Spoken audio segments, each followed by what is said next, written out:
नमस्कार विद्यार्थियों, मैं बद्री विशाल चारण, राजकीय महाविद्यालय पिंडवाड़ा।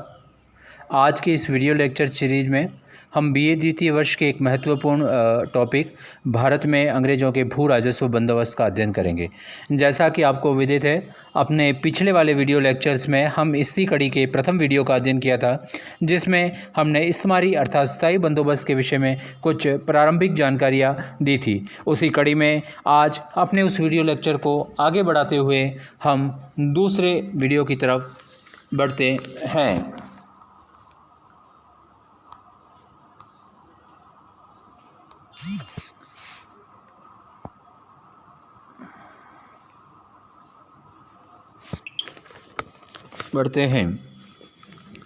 जिसमें हम स्थायी बंदोबस्त के विषय में अध्ययन करेंगे। औपनिवेशिक काल से पूर्व भारतीय अर्थव्यवस्था कृषि जन्य अर्थव्यवस्था थी, लेकिन अंग्रेज़ों ने यहाँ के परंपरागत कृषि ढांचे को नष्ट कर दिया और अपने फायदे के लिए भू राजस्व निर्धारण और संग्रहण के नए तरीके लागू किए। जैसा कि आपको विदित है, भारत में पहले से जो तरीके चले आ रहे थे, उनमें ज़मींदार को कृषि का स्थायी मालिक नहीं माना जाता था। सभी भूमि गोपाल की अर्थात राजा को ही कृषि भूमि का स्वामी माना जाता था। लेकिन कॉर्नवालिस ने 1793 में जो नई व्यवस्था लागू की, उसमें जमींदार को ही भूमि का स्वामी बना दिया गया। प्लासी के युद्ध के पश्चात बंगाल की दीवानी प्राप्त करने के बाद कंपनी के गवर्नर जनरल वॉरेन हेस्टिंग ने 1772 में बंगाल में द्वैध शासन व्यवस्था को समाप्त कर फार्मिंग सिस्टम की शुरुआत की। भू राजस्व की वसूली के लिए की। फार्मिंग सिस्टम के अंतर्गत कंपनी किसी क्षेत्र या जिले के भू क्षेत्र से राजस्व वसूली की जिम्मेदारी उसे सौंपती थी जो सबसे अधिक बोली लगाता था। क्लाइव के समय में भू राजस्व का वार्षिक बंदोबस्त होता था, जिसे हेस्टिंग ने बढ़ाकर 5 वर्ष कर दिया। अर्थात इस व्यवस्था से हमें एक आभास मिलता है कि ये आरंभिक व्यवस्थाएं जो कि हेस्टिंग और क्लाइव ने की थी, ये अल्पकालीन थी तथा इनका उद्देश्य तत्कालीन था। कालांतर में ये व्यवस्थाएं बदल दी गई, क्योंकि इन व्यवस्था में कई प्रकार की दिक्कत किसानों के लिए व अंग्रेज़ों दोनों के लिए आ रही थी। इस व्यवस्था ने कई प्रकार के दोष उत्पन्न कर दिए थे, जिसमें युद्ध जैसे समय में जबकि अंग्रेज मराठा, मैसूर, हैदराबाद व अवध से अपने जीवन मरण के युद्ध लड़ रहे थे या फिर उस समय संकट का समय था, उसमें राजस्व में उतार चढ़ाव को वो सहन नहीं कर सकते थे, जिसका परिणाम उन्हें भुगतना पड़ सकता था। अतः उन्होंने इस व्यवस्था में कई बंदोबस्त व्यवस्था के गवर्नर जनरल कॉर्नवालिस के समय एक 10 साला बंदोबस्त लागू किया गया, जिसे 1793 में स्थायी बंदोबस्त में परिवर्तित कर दिया गया। बंगाल, बिहार और उड़ीसा में प्रचलित स्थायी भूमि बंदोबस्त जमींदारों के साथ साथ किया गया, जिन्हें अपनी जमींदारी वाले भू क्षेत्र का पूर्ण भूस्वामी माना गया। इसके अंतर्गत समूचे ब्रिटिश शासन के क्षेत्रफल का लगभग 19% हिस्सा शामिल था। यह व्यवस्था बंगाल, बिहार, उड़ीसा तथा उत्तर प्रदेश के वाराणसी तथा उत्तरी कर्नाटक क्षेत्रों में लागू की गई थी। इस व्यवस्था के अंतर्गत जमींदार, जिन्हें भूस्वामी के रूप में मान्यता प्राप्त थी, को अपने क्षेत्रों में भू राजस्व की वसूली का 10वां अथवा 11वां हिस्सा अपने पास रखना होना था तथा शेष हिस्सा कंपनी के पास जमा कराना होता था। अर्थात हमें स्पष्ट लग रहा है कि आप जब जितना वसूलोगे उसके 11 में से 10 हिस्से कंपनी को दे दोगे, तो आपके पास वसूली का एक बहुत कम हिस्सा रहेगा, जिसमें से आपको वसूली की लागत निकालनी है, अपना व्यय चलाना है।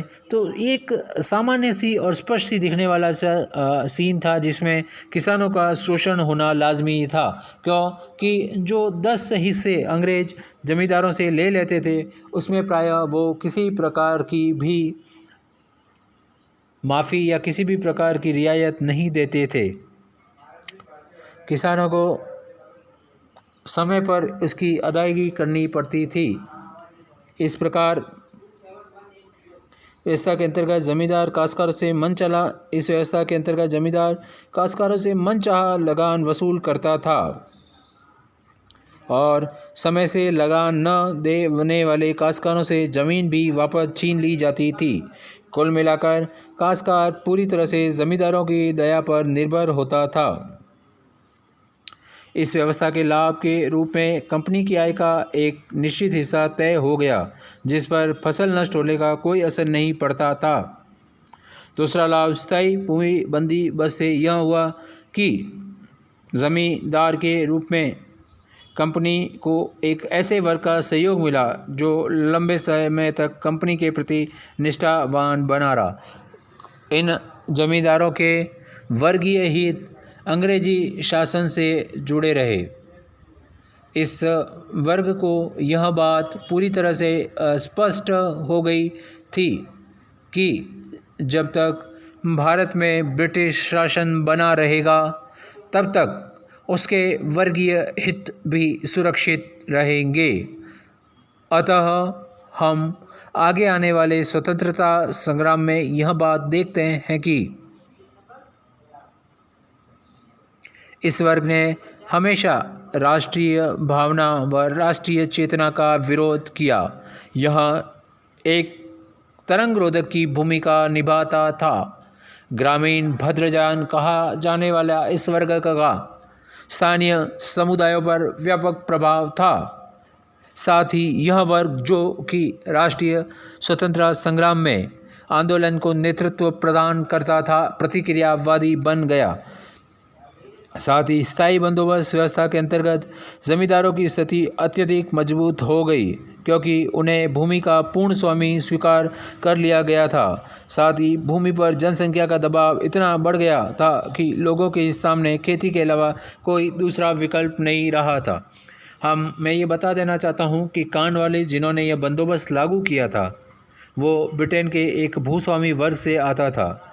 वो समझते थे कि जिस प्रकार ब्रिटेन और आयरलैंड में भूस्वामियों ने कृषि का विकास किया था, क्योंकि उन्हें भूमि का स्थायी मालिक बना दिया गया था, उनके बदमूल हित उन खेती ज़मीन के साथ जोड़ दिया गया था, तो उन्हें लगता था कि अगर किसान खेती का वृद्धि होगी तो उनको भी मुनाफा होगा।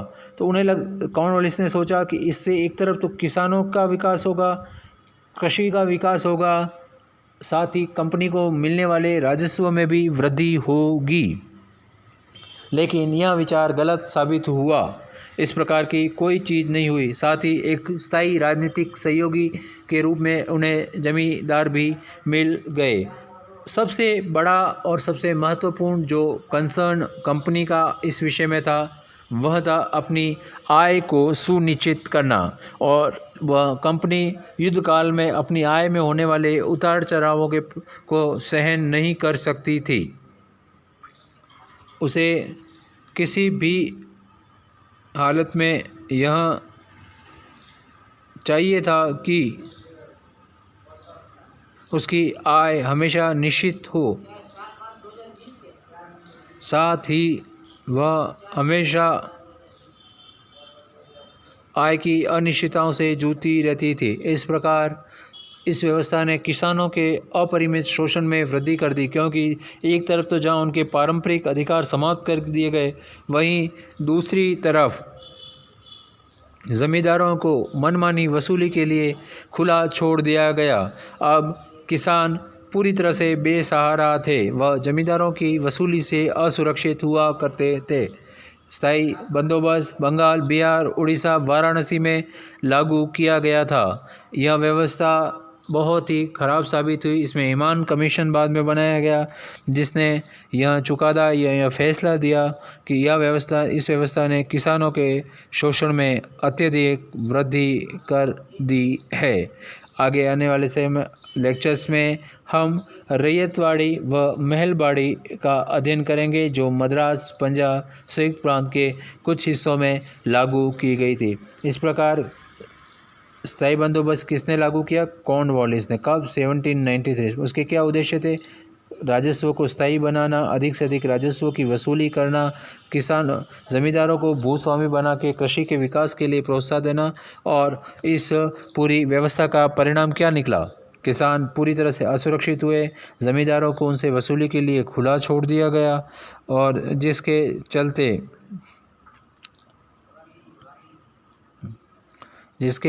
चलते किसानों के शोषण में अत्यधिक वृद्धि हो गई।